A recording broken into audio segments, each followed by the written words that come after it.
Assalamualaikum warahmatullahi wabarakatuh. Nama saya Nurul Imam Asidki dari Teknik Elektro 19. Kali ini saya akan bahas praktikum fisika dasar 2 modul 9 tentang hukum Faraday.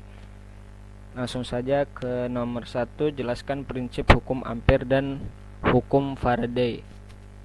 Hukum Ampere menyatakan bahwa pembangkitan medan magnet dapat dilakukan dengan dua metode, yaitu dengan arus listrik serta dengan mengubah medan listrik. Kemudian hukum Faraday menyatakan bahwa medan magnet yang berubah-ubah terhadap waktu dapat menghasilkan atau menginduksi medan listrik dalam bentuk arus listrik. Gejala ini disebut juga dengan gejala induksi elektromagnet.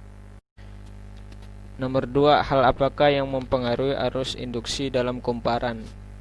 Jadi yang mempengaruhi arus induksi dalam kumparan yaitu kuatnya medan magnet, kecepatan putaran magnet, jumlah lilitan pada kumparan, dan juga luas penampang kumparan.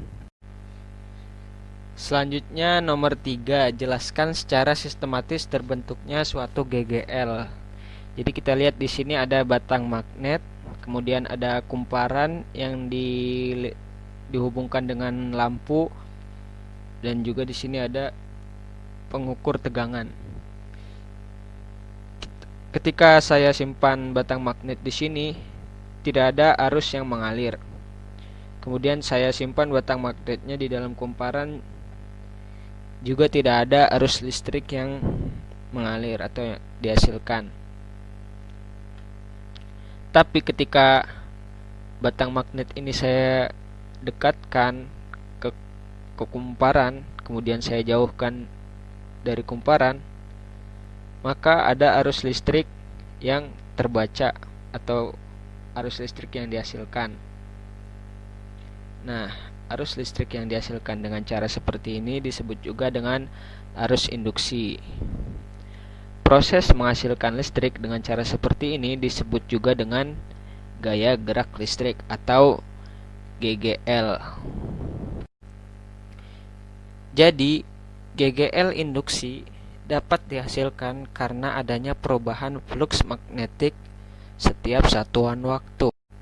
Kemudian nomor 4, dari simulasi yang dilakukan, apakah perbedaan kumparan mempengaruhi intensitas lampu? Jawabannya ya.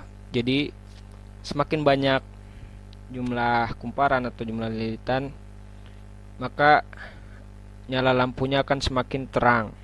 Jadi kita lihat di sini ketika jumlah kumparannya lebih sedikit, kemudian kita masukkan batang magnetnya, maka nyala lampu yang dihasilkan tidak begitu terang. Tapi ketika kita masukkan ke dalam jumlah kumparan yang lebih banyak, maka nyala lampunya akan lebih terang. Oke. Selanjutnya nomor 5, apakah perbedaan yang terjadi ketika magnet dimasukkan ke dalam kumparan? Mengapa hal tersebut bisa terjadi? Jadi, ketika magnet ini kita masukkan ke dalam kumparan, maka akan timbul arus listrik atau arus induksi yang menyebabkan terjadinya gaya gerak listrik atau GGL. Namun ketika batang magnetnya di luar kumparan, maka tidak terjadi apa-apa atau tidak ada arus listrik yang dihasilkan. Kemudian nomor 6, bagaimana cara menghitung besarnya GGL induksi? Jadi besarnya GGL induksi dapat dihitung dengan cara yaitu min N dikali delta flux per delta T. Min N itu adalah jumlah lilitan.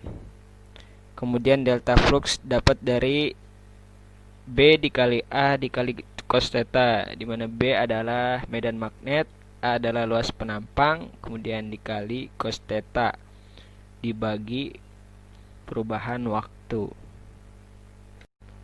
Sekian dari saya, terima kasih. Wassalamualaikum warahmatullahi wabarakatuh.